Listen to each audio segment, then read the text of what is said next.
What's going on, everybody? It's me, Brandon, back again with another episode, and today we are doing my top 10 games of 2023.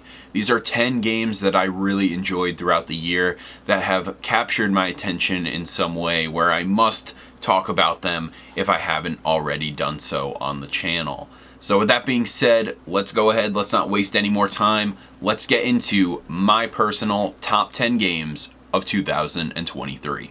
Number 10. HiFi Rush. A surprise hit for 2023 for me was the stealth drop of Tango Gameworks' HiFi Rush. This game came out of nowhere and captured my attention almost immediately. Finally, after I got my hands on the game, I fell in love with all of the characters in this wonderfully charming game. From the beautiful characters like Chai and 808 to the entire world and set pieces in tune with the beat of Chai's heart. I loved this game, and after finishing it on Game Pass, I immediately purchased it on Steam to support it. HiFi Rush reminds me of some of the best games that influence it, like Jet Set Radio, Devil May Cry, and that wonderful Saturday morning cartoon aesthetic. Microsoft had a wonderful surprise to start the year off with HiFi Rush, albeit at a short runtime. Number 9. SpiderMan II. After a long wait and the announcement of Venom, Kraven, the Lizard, and more enemies after Spider-Man in this sequel, I could not wait to get my hands on this game and see everything through. Spider-Man 2 added to the overall gameplay experience, making the traversal and hand-to-hand combat better than the game before it. However, the story of the sequel seemed to not be of the same quality as the first game before it. I loved Spider-Man 1 back when I played it in 2018, and I fell back in love with it again in 2020 with the PS5 remaster. But just how some characters were treated in this game had me wishing for a different outcome or a better direction or build up to specific events. I prefer a lot of the side content in Spider-Man 2 over the main story this time around, but I cannot wait to see what happens with these characters in the next sequel, assuming it's going to be Spider-Man 3. Number 8. Starfield. Starfield was a game I need clarification on. The build-up interested me, but I never felt excited about the experience. Well, when I first got it, I honestly could not put a finger on it, but I gave it time. I found myself getting very interested in the main quest, and then I understood the gameplay loop,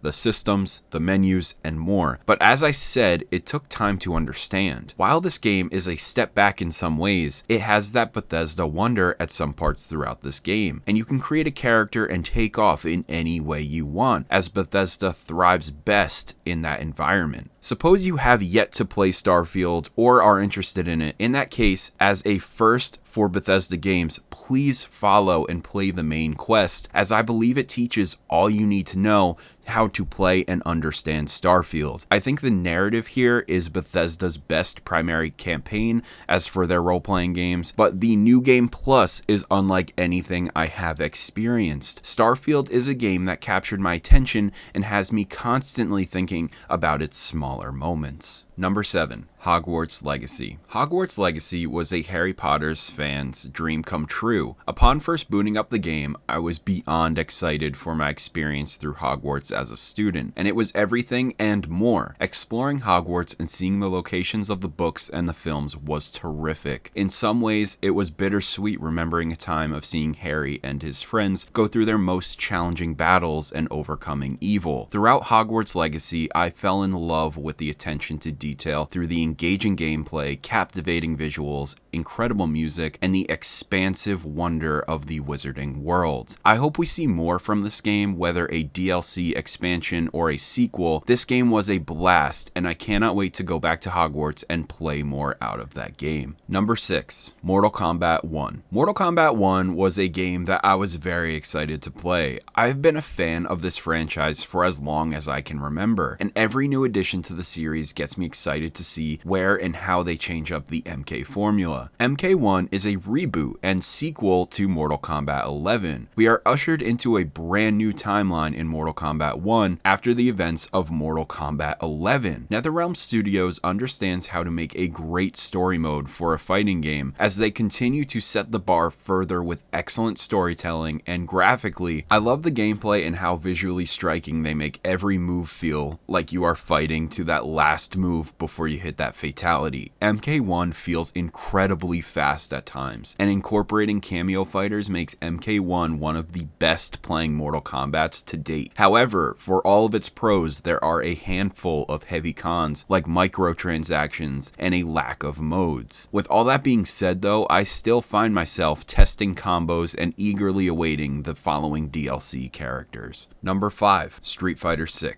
Street Fighter VI was a dream come true. I was beyond excited when Capcom released its teaser trailer in February of 2022. Finally, we can leave Street Fighter V in the past and move on to a new, brighter, better future with the 6th installment. Street Fighter VI, now made within Capcom's flagship engine, the RE engine, Street Fighter has never looked so good within 3D visuals. Every fighter has a personality and style that screams right off the screen. Whether the stages speak for themselves or the fantastic array of fighters in Street Fighter VI, this game has so much charm. Street Fighter VI added a world tour mode where you can create a character and take on the world. This mode is fun, but I wasn't super into it. Nonetheless, it is still very cool. What has me coming back to Street Fighter is the thrill of the battles. I love the gameplay speed and the presentation of Street Fighter VI. While I'm nowhere near as good as some players online, SF6 makes me want to keep returning and trying my best. Capcom made a fighting game thinking about fans first this time, and I couldn't be happier with its outcome. Number 4, The Legend of Zelda: Tears of the Kingdom. This was a unique experience, as I have said in my review. This was one of the most rewarding experiences ever. Tears of the Kingdom almost entirely overwrites Breath of the Wild with outstanding gameplay mechanics like being able to craft and manipulate your way out of certain situations, and the verticality of the world was also something so fresh and new. The story of Tears of the Kingdom was incredible, with a great sense of adventure, and Ganondorf was entirely back. I was in love with the narrative of this game, which captured my attention throughout most of the sequel. I loved the hours I spent with this game. However, like Breath of the Wild, I didn't experience everything because the game is so grand in scale and detail. I hope to return to this version of Hyrule to share more side content, but I do not know when that will be. I love how each Zelda game seems to be one step closer to being more and more like a Studio Ghibli film. Well, Tears of the Kingdom is right there, and as the game had me thinking about this very thing over my 50 hours of playtime. Nintendo makes Tears of the Kingdom better in almost every way by expanding upon Breath of the Wild's gameplay formula. From the gameplay, the narrative, and worlds within Tears of the Kingdom, there was always something to hook me into my next journey across Hyrule. Number 3, Resident Evil 4 Remake. RE4 Remake was something I was blown away by. My favorite game of all time is Resident Evil 4. It is virtually a perfect game. However, as the years have passed since its release, RE4 has not been as scary as I have remembered it. RE4 was the game that changed everything for the series, and while it still has its horror moments, it's more of an action game than anything else. RE4 Remake reintroduces horror to the fourth entry by remixing some areas within RE4. Yes, the regenerators are still as horrifying as ever. However, the other moments of unease are cranked up to a higher degree, introducing claustrophobic areas and stealth sections and putting some of the encounters on edge.